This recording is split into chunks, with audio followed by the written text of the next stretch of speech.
in the 18th century, when a man arranges a visit with a lady through a third party, he is making his romantic intentions clear.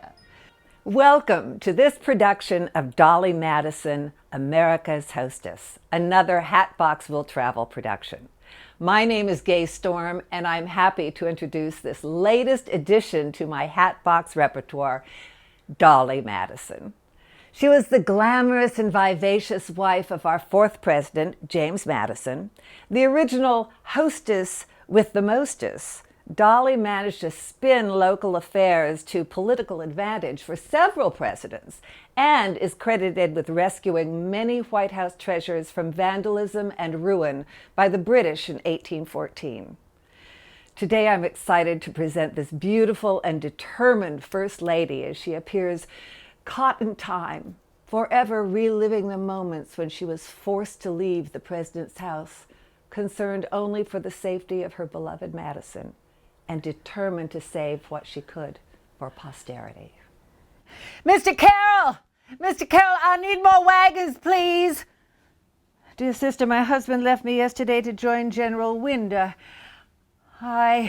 He inquired seriously whether I had courage or firmness to remain in the president's house until his return, and on my assurance that I had no fear but for him and the success of our army, he left me, beseeching me to take care of myself and of the cabinet papers, public and private. The last note I received from him is alarming because he desires I should be ready at a moment's warning to enter my carriage and leave the city, that the enemy seems so much stronger than had been last reported, and it might happen that they would reach the city with the intention of destroying it. Our private property must be sacrificed.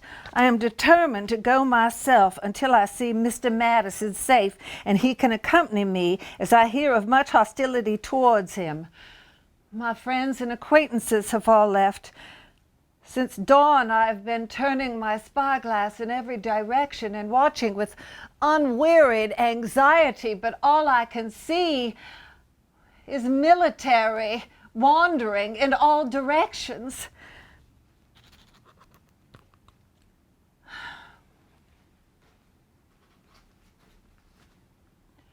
Why does the drawing room look like this?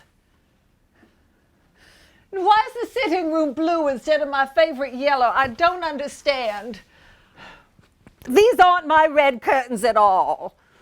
My selection of red velvet curtains for the drawing room had caused Monsieur Benjamin Latrobe to cry, "Oh, the curtains, the horrible red curtains, their effect will ruin me entirely. They are so brilliant."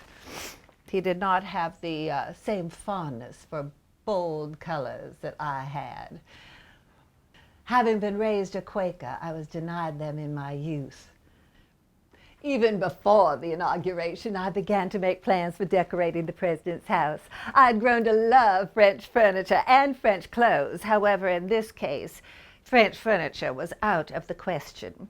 The mansion had to celebrate American artists and impress foreign diplomats. Latrobe and I used Republican simplicity and Federalist high style in a way that received compliments from American and European visitors alike. But that does not explain why everything was so different. Oh, dear sister, I feel that worry and weariness is causing my mind to play tricks on me. Most items, the large items from the mansion, came from the big shops in Philadelphia. The damask curtains and silk upholstery reflected my fondness for yellow. Esteemed portrait painter Gilbert Stuart spent the winter of 1803 in Washington, and my dear, he was the rage. He was the absolute rage. General George Washington had a magnificent portrait done of himself, and he was standing. He paid to be standing, both arms, both legs, hand reaching out. So Madison and I decided to have ours done too. Of course, we were seated, so we didn't pay an arm and a leg, but it was still a pretty penny.